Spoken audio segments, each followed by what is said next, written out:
এই স্টোরির আগের পার্ট ডিসক্রিপশনে লিঙ্ক দেওয়া থাকবে, সেখানে প্লেলিস্ট থেকে চেক করতে পারেন। গল্পের নাম টর্চার উইথ লাভ, পার্ট 20। এখন অভয়ের হঠাৎ চলে যাওয়ায় এবং কল না নেওয়ায় নিশির কষ্ট হচ্ছিল, তাই ওর মুখটা বিষণ্ণ ছিল। রাত হয়, নিশির অপেক্ষার শেষ হয় না। অভয় আসে না, কেউ ডাকে না। বসে থাকতে থাকতে নিশি ঘুমিয়ে পড়ে। বংশের ফ্ল্যাট। মাঝরাত হয়ে গেছে, তাই বংশ আর সুইটি দুজনেই ঘুমাচ্ছিল। সুইটি বিছানায় আর বংশ সোফায় ছিল। দুজনেই আলাদা জায়গায় ছিল, কিন্তু শান্তিতে ঘুমাচ্ছিল। কিন্তু হঠাৎ সুইটি তার ঘুমের মধ্যে কিছু একটা বকবক করতে শুরু করলো। না প্লিজ, আমাকে ছেড়ে দিন, কেউ আমাকে বাঁচান, সাহায্য করুন। সুইটি এইভাবে বকাবকি করছিল, আর সে এইসব জোরে জোরে বকবক করছিল, যার ফলে বংশের ঘুম ভেঙে যায়। বংশ সোফায় উঠে বসল, মাথা আঁচড়ে নিজের মনে বলল, এই মেয়ের মুখ রাতেও বন্ধ থাকে না। সুইটি আবার একই কথা বলে উঠল, প্লিজ কেউ আমাকে বাঁচান। সুইটির এত চেঁচামেচি শুনে বংশের ভ্রু একত্রিত হয়ে সে উঠে বিছানার কাছে চলে গেল। যেখানে সুইটি শুয়েছিল তার চোখ বন্ধ ছিল, কিন্তু তার অবস্থা একজন মৃত ব্যক্তির চেয়েও খারাপ। সে পুরোপুরি ঘামছে, তার মুখে ভয়ের চাপ ছিল, যেন কেউ তাকে মারছে। তার হাত পা খারাপভাবে কাঁপছিল। সুইটির অবস্থা দেখে বংশ অবাক হয়ে বিছানার ধারে বসে সুইটিকে ডাকতে লাগলো, আরে মিস সুইটহার্ট, তোমার কি হলো? বংশ সুইটিকে ডাকলো, কিন্তু সুইটি তখনও বকবক করছিল এবং তার বন্ধ চোখ থেকে এখন অশ্রু প্রবাহিত হচ্ছে। না, এটা করো না, এর যন্ত্রণা, না। তারপর একটা চিৎকার দিয়ে সুইটি চোখ খোলে। যখন সে তার চোখ খোলে, তার চোখ থেকে অশ্রুধারা প্রবাহিত হচ্ছে। সে তখনও ভয় পাচ্ছিল এবং এই ভয়ের অভিব্যক্তিগুলি নিয়ে সে এদিক ওদিক তাকাতে লাগলো। তারপরে তার চোখ সেখানে বসে থাকা বংশের দিকে পড়ল, যে অবাক অভিব্যক্তি নিয়ে তার দিকে তাকিয়ে আছে। বংশকে দেখে সুইটির নার্ভাস মুখটা একটু আলোকিত হয় এবং সে বংশের উপর ঝাঁপিয়ে পড়ে তাকে শক্ত করে জড়িয়ে ধরে। বংশ কিছুই বুঝল না তার কি করা উচিত, কিন্তু সুইটির অবস্থা ভালো না দেখে সে সুইটিকে বুকে জড়িয়ে নেয়। সুইটি বংশের কাছাকাছি যাওয়ার সাথে সাথে শান্ত হয়ে যায়। সুইটি শান্ত হওয়ার সাথে সাথে বংশ সুইটিকে একটি প্রশ্ন করে, মিস সুইটহার্ট, কি হয়েছে তোমার? সুইটি বংশের এই প্রশ্ন শুনে তার মুখে একটা ব্যথা ফুটে উঠল। তারপর সে নিচু গলায় বলল, এটি একটি দুঃস্বপ্ন ছিল, আর অন্য কিছু নয়। এই বলে সুইটি চুপ হয়ে যায় এবং তারপর বংশের বুকে ঘুমিয়ে পড়ে। সুইটি আবার ঘুমিয়ে পড়লে বংশ তাকে বিছানায় শুইয়ে দেয়, কিন্তু সুইটির ঘুমের মধ্যেও বংশকে ছাড়ে না। মনে হচ্ছিল সে চায় না বংশ তার থেকে দূরে চলে যাক। যখন সুইটি না ছাড়াতে বংশ সুইটির সাথে শুয়ে পড়ল। সুইটি বংশের বুকে আরও বেশি কাছাকাছি চলে গেল। এমনকি বংশ সুইটির এত কাছে আসা থেকে নিজেকে আটকাতে পারে না এবং সেও সুইটিকে শক্ত করে তার বাহুতে নেয়। অভয়ের ভিলা। রাতে বসে বসে নিশি যেভাবে ঘুমিয়ে পড়েছিল, আজও সে একইভাবে বসে ঘুমাচ্ছিল। কয়েক মুহূর্ত পরে সে জেগে উঠল। সে বসে থাকা অবস্থায় ঘুমাচ্ছিল, তাই তার ঘাড়ে ব্যথা অনুভূত হয়েছিল। কিন্তু নিশি সব কিছু উপেক্ষা করেছিল, কারণ সে চোখ খুললেই তার চোখ অভয়ের সন্ধান করে। নিশি প্রথমে বিছানার দিকে, তারপর ওয়াশরুমের দিকে, তারপর পুরো রুমটি দেখে।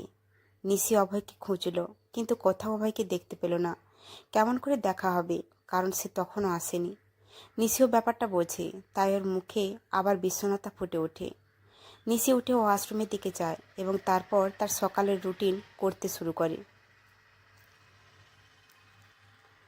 প্রায় 1 ঘন্টা পর নিশি ওয়াশরুম থেকে বেরিয়ে আসে, কিন্তু নিশি ওয়াশরুম থেকে বের হওয়ার সাথে সাথে তার বিষণ্ণ মুখ উজ্জ্বল হয়ে ওঠে। এবং এটি এই কারণে যে তার চোখ এখনো পর্যন্ত যেটির জন্য অপেক্ষা করছিল, তা ছিল সে যা দেখতে চেয়েছিল, অর্থাৎ অভয় যে বাইরে থেকে ঘরে এসেছিল।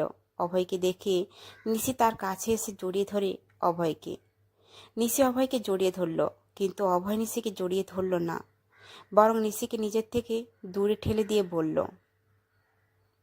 নিশি, আমাকে স্নান করতে দাও। শুধু এই বলে অভয় ওয়াশরুমের দিকে চলে গেল। অভয়ের এই আচরণে নিশির মুখ কিছুটা অবাক হয়ে যায়। কিছু সময় পর অভয় ওয়াশরুম থেকে বেরিয়ে এলো।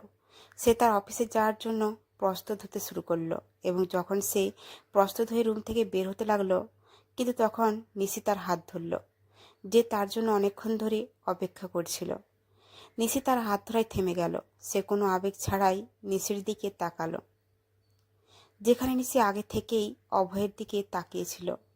অভয়ের অভিব্যক্তিহীন মুখ দেখে তার মুখের ভাব যেন সে কাঁদতে চায়, কিন্তু পরের মুহূর্তে সেও তার মুখকে অভয়ের মতো অভিব্যক্তিহীন করে তোলে। তারপর সে অভয়কে বিছানার কাছে নিয়ে আসে, তার হাত ধরে, এবং হঠাৎ অভয়কে বিছানায় ধাক্কা দেয়। নিশি যখন এমন করে তখন অভয় একটা ধাক্কা দিয়ে বিছানায় পড়ে যায়, আর অভয় পড়ে গেলেই নিশি তার উপরে উঠে বসে। সে অভয়ের দিকে কয়েক মুহূর্ত তাকিয়ে রইল। তারপর অভয়ের কাছে মুখ নিয়ে অভয়ের ঠোঁটে ঠোঁট রাখল। নিশি অভয়ের ঠোঁটে চুমু খেতে শুরু করে, সেটাও স্বাভাবিকভাবে নয়, কিন্তু খুব গভীর এবং আবেগপূর্ণ ভঙ্গিতে, এবং একই সাথে সে খুব সিরিয়াস ভঙ্গিতে অভয়ের বুকে হাত নাড়তে শুরু করে। নিশি যেভাবে অভিনয় করছিল তাতে স্পষ্ট বোঝা যাচ্ছিল যে সে অভয়কে সিরিয়াস করার চেষ্টা করছে, কিন্তু অভয় তার কাছে কিছু যায় আসে না। সে চুপচাপ শুয়েছিল এবং নিশিকেও সমর্থন করেনি। অভয় পাত্তা না দিলে নিশি, যে এখনো পর্যন্ত অভয়ের ঠোঁটে চুমু খাচ্ছিল, তার ঠোঁট কামড়াতে লাগলো, তাও জোরে। মনে হচ্ছিল যেন নিশি তার যথাসাধ্য চেষ্টা করছে যাতে অভয় তাকে সমর্থন করে, ভালোবেসে না হলে রাগের কারণে। কিন্তু নিশির প্রতিটি প্রচেষ্টা ব্যর্থ হচ্ছিল, এবং সম্ভবত এই কারণে তার চোখ থেকে অশ্রু ঝরতে শুরু করে, এবং তার অশ্রু অভয়ের মুখে পড়তে শুরু করে। নিশির কান্না যখন অভয়ের মুখে ছুঁয়ে গেল, জানি না অভয়ের কি হলো যে সে নিশির কোমর মুঠিতে চেপে ধরল, এবং হঠাৎ সে নিজেকে নিজের থেকে তুলে বিছানায় ছুঁড়ে ফেলে তারপর তার উপরে এলো। অভয় এমন করার পরেও নিশি অভয়ের ঠোঁট ছাড়েনি। সে তখনও অভয়ের ঠোঁটে চুমু খাচ্ছিল, আর তার চোখ থেকে অশ্রুও ঝরছিল। নিশি অভয়ের ঠোঁট ছাড়েনি, তাই এখন অভয় নিশির থেকে মুখ ফিরিয়ে নেয়। অভয় ছেড়ে দিলে নিশি আবার অভয়ের দিকে দেখতে থাকে। সেই সাথে অভয় তার একটা হাত নিশির গালে রাখল, যা কান্নায় ভেজা। তারপর নিচু গলায় বলল, তুমি কেন কাঁদছ? নিশি, যে অভয়ের দিকে তাকাচ্ছিল, গর্জন কণ্ঠে বলল, কিছু না। নিশি যা অনুভব করছিল সে অভয়কে কিছু বলল না। অভয় আবার জিজ্ঞেস করল, আর তুমি এই মুহূর্তে কি করছিলে? যার জবাবে নিশি আবার গর্জন করে বলল, খিদে পেয়েছি, তাই তোমাকে খাচ্ছি। নিশির এই বাঁকানো উত্তর শুনে অভয়ের ভ্রু একত্রে কুঁচকে গেল, কিন্তু পরের মুহূর্তে সে মুখের ওপর বিভৎস ভাব নিয়ে বলল, আমিও কাল রাত থেকে ক্ষুধার্ত, এখন আমাকেও আমার ক্ষুধা মেটাতে দাও। এই কথা বলতেই অভয় নিশির ঠোঁটে ঠোঁট রাখল, আর নিশির ঠোঁটে চুমু খেতে লাগলো। প্রথমে নিশি বিরক্তই দেখায়, কিন্তু কিছুক্ষণ পর সে অভয়কে তার বাহুতে জড়িয়ে ধরে এবং চুম্বনের মাঝে বিড়বিড় করে, তুমি খুব খারাপ। তাই অভয় বলে, আর তুমি মিষ্টি। বংশের ফ্ল্যাট। রাতের মতো বংশ এবং সুইটি তখনও একে অপরের বুকে ছিল। হ্যাঁ, রাতে দুজনেই ঘুমিয়েছিল, কিন্তু এখন তারা জেগেছিল এবং তাদের চোখ একে অপরের মুখের দিকে স্থির ছিল। দুজনেই একে অপরের দিকে অন্যরকম অভিব্যক্তি নিয়ে তাকিয়েছিল। হঠাৎ বং সুইটির মুখের কাছে মুখ নিয়ে যেতে লাগলো, যা সুইটি দেখে নিচু গলায় বলল, মিস্টার বংস, আপনি কি করছেন? আপনি আমার সাথে একই কাজ করেন মিস সুইটহার্ট। বংশ এই কথা বললেও এখন ওর চোখ সুইটির ঠোঁটের দিকে। সুইটি তা দেখে তার ঢোক গিলে ফেলল। ওদিকে বংশ বলল, ক্যান ডু। বংশ এই কথা বলার সাথে সাথে সুইটি একবার বংশের চোখের দিকে তাকালো, তারপর চোখের পাতা নামিয়ে ফেলল। বংশ এই দেখে হালকা করে হাসলো, তারপর সুইটির ঠোঁটে ঠোঁট রাখলো। বংশ এক অনুভূতির সাথে সুইটির ঠোঁটে চুমু খেতে শুরু করে, যা সম্ভবত সুইটি পছন্দ করেছিল, এবং সেই কারণে সে বংশকে সমর্থন করতে শুরু করলো।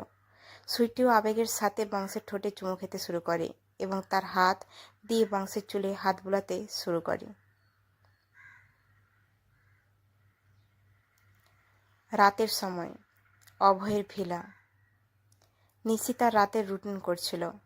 বাইরে থেকে অভয় এলে সে আসতেই নিশিকে জড়িয়ে ধরে আবার বলল, তুমি তোমার ব্যাগ গুছিয়ে নাও, আমরা আগামীকাল লন্ডন যাচ্ছি।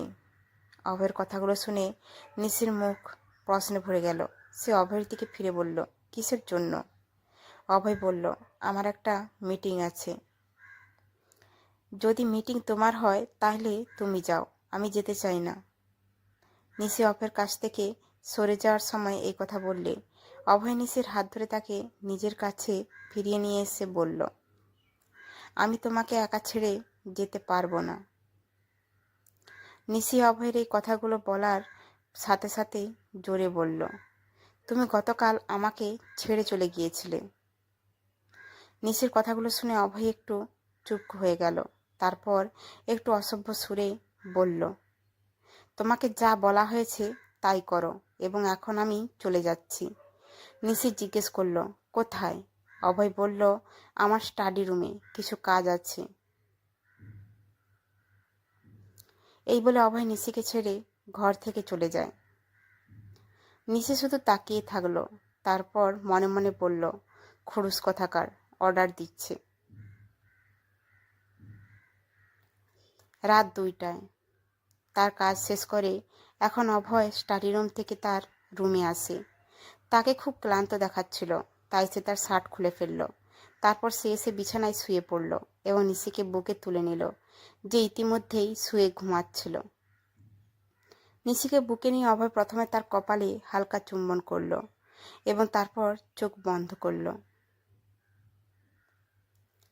পরবর্তী দিন, মুম্বাই বিমানবন্দর। অভয়ের গাড়ি এসে এয়ারপোর্টের সামনে দাঁড় করিয়ে দিল, যেখান থেকে অভয় প্রথমে বের হলো। তারপর নিশি তাকে অনুসরণ করল। অভয় নিশির লন্ডনের ফ্লাইট ছিল কিছুক্ষণ পরেই, তাই গাড়ি থেকে নামার সাথে সাথে দুজনেই বিমানবন্দরের ভেতরেই যেতে লাগলো। কিন্তু দুজনেই পা পাড়াতেই একটা চকচকে গাড়ি এসে তাদের সামনে দাঁড় করালো, যার কারণে অভয় নিশি দুজনেই থেমে যায়।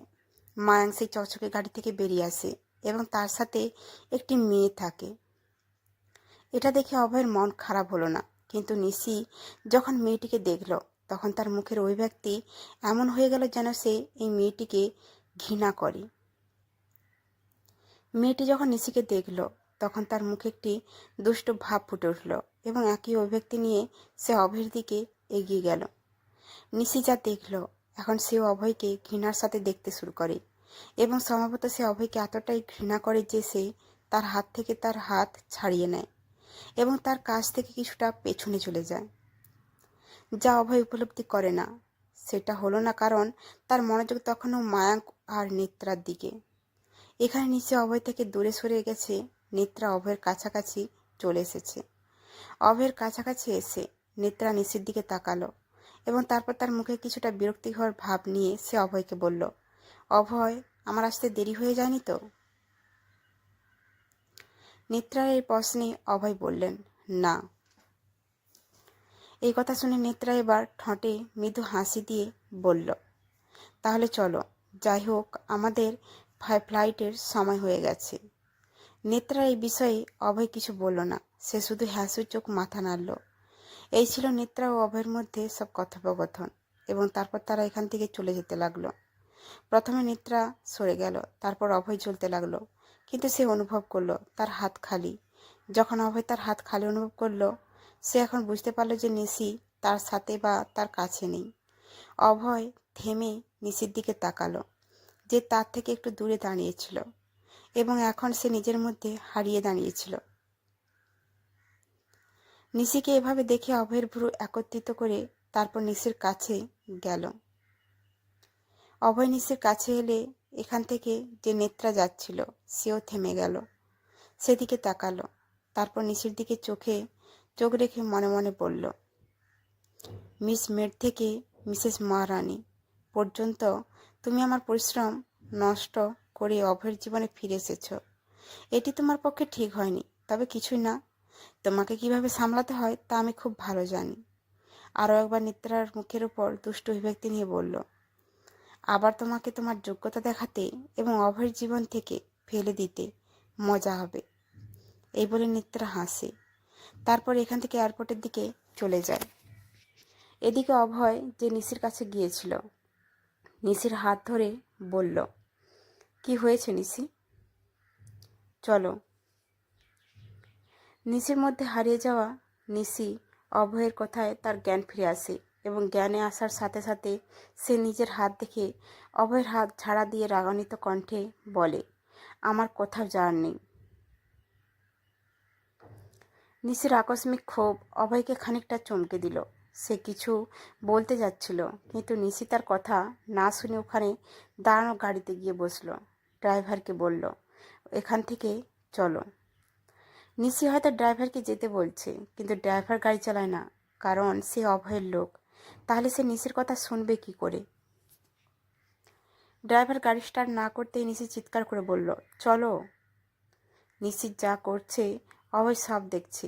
এখন বলল, নিশি, এটা কি নাটক? এখন বাইরে আসো, আমাদের দেরি হয়ে যাচ্ছে। অভয়ের এই কথায় নিশি কিছু বলে না, বরং ড্রাইভারের দিকে আবার চিৎকার করে, তুমি এখান থেকে যাবে নাকি? ড্রাইভার নিশি আর অভয়ের মাঝে আটকে গেছে। নিশি যখন তাকে চিৎকার করে তখন সে অভয়ের দিকে তাকিয়ে ভাবছে এখন কি করা যায়, কিন্তু অভয় ড্রাইভারকে রাগান্বিত দৃষ্টি দেয়, যার কারণে ড্রাইভার বুঝতে পারেন তার কিছু করার নেই। যেখানে নিশি অভয়ের কথা শোনেনি, এখন অভয় নিশির হাত ধরে জোর করে গাড়ি থেকে বের করে। নিশি আবার অভয়ের হাত সরিয়ে নিল। এখন নিশির এসব কাজ বিরক্তিকর দেখে সে দাঁতে দাঁত চেপে বলল, তোমার অশ্লীলতা বন্ধ করো এবং আমার সাথে এসো। এবার অভয়ের এই কথায় নিশি রেগে বলল, আমি তোমার সাথে যেতে চাই না। নিশি আরও ব্যঙ্গাত্মক এবং কিছুটা আহত কণ্ঠে বলল, যাই হোক, আপনার সাথে সবটা যেটি দরকার তা আছে আপনার সাথে অভয়। নিশির কথাগুলো শুনে অভয়ের মুখের অভিব্যক্তি অদ্ভুত হয়ে ওঠে, যেন সে বুঝতে পারেনি নিশি কি বলছে, কিন্তু সেই বিষয়ে নিশিকে কিছু বলে না। তখন মায়াকে এখানে দাঁড়িয়ে কর্তৃত্বের সাথে বলে, স্যার, ফ্লাইটের সময় হয়ে গেছে, আমরা ইতিমধ্যে দেরি করে ফেলেছি, আমরা ফ্লাইট মিস করব। মায়াকের কথায় অভয়ের মনোযোগ নিশির কথা থেকে সরে গেল। এখন সে নিশিকে তার সাথে আসতে বলল না, শুধু নিশির হাত ধরে রাখলো। নিশি আবার ঝেড়ে ফেলার চেষ্টা করলে অভয় তার হাতের মুঠোয় শক্ত করে ধরে, যার কারণে নিশি আর তার হাতকে অভয়ের হাত থেকে মুক্ত করতে পারে না। অভয় জোর করে নিশিকে সাথে নিয়ে যেতে শুরু করে। নিশি তার থেকে নিজেকে মুক্ত করার চেষ্টা করে, কিন্তু ব্যর্থ হয়। কিছু সময় পর ফ্লাইটের বিজনেস ক্লাস কোচে ছিলেন 4 জন, অভয়, নিশি, নেত্রা ও মায়াক। যেখানে নিশি অভয় একসাথে বসেছিল আর নেত্রা তার সামনে বসেছিল। অভয় নিশিকে প্রতিটা কাজ বাধ্য করছে, তাই এখন নিশি চুপ হয়ে গেল এবং ফ্লাইট ওঠার সাথে সাথে সে চোখ বন্ধ করে নিল, মানে সে ঘুমিয়ে গেল। কয়েক ঘন্টা পরে ঘুমন্ত নিশি চোখ খুলল।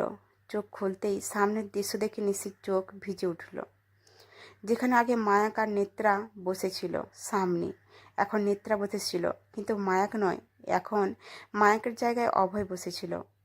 ফ্লাইটের সিটটি একটি সিঙ্গেল সিটের মতো ছিল না, বরং এটি একটি সোফার মতো ছিল, যেখানে দুজন মানুষ আরামে একসাথে বসতে পারে এবং তাদের মধ্যে কোনো বিভাজন ছিল না। একইভাবে অভয় নেত্রা একসাথে বসেছিল, দুজনেই খুব কাছাকাছি ছিল। নেত্রা ঘুমাচ্ছিল এবং সে অভয়ের কাঁধে মাথা রেখেছিল, এবং সেও তার একটি হাত দিয়ে অভয়ের হাত ধরেছিল, এবং তাও খুব শক্ত করে। একই সময় অভয় ঘুমাচ্ছিলেন না, তিনি জেগে আছেন এবং তার চোখ সামনের টেবিলে রাখা তার ল্যাপটপের ওপর স্থির ছিল, যার অর্থ তিনি তার কাজ করছেন। অভয় নেত্রার এই দৃশ্য দেখে নিশির চোখ ভিজে ওঠে, কারণ নেত্রা যেভাবে বসেছিল এটা তার অধিকার ছিল, কিন্তু এই অধিকারের পরেও নিশি কিছু বলতে পারছিল না। নিশি ভেজা চোখে একবার নেত্রার দিকে, একবার অভয়ের দিকে, তারপর তাদের ঘনিষ্ঠতার দিকে তাকালো। এটা দেখে নিশি তার মুঠি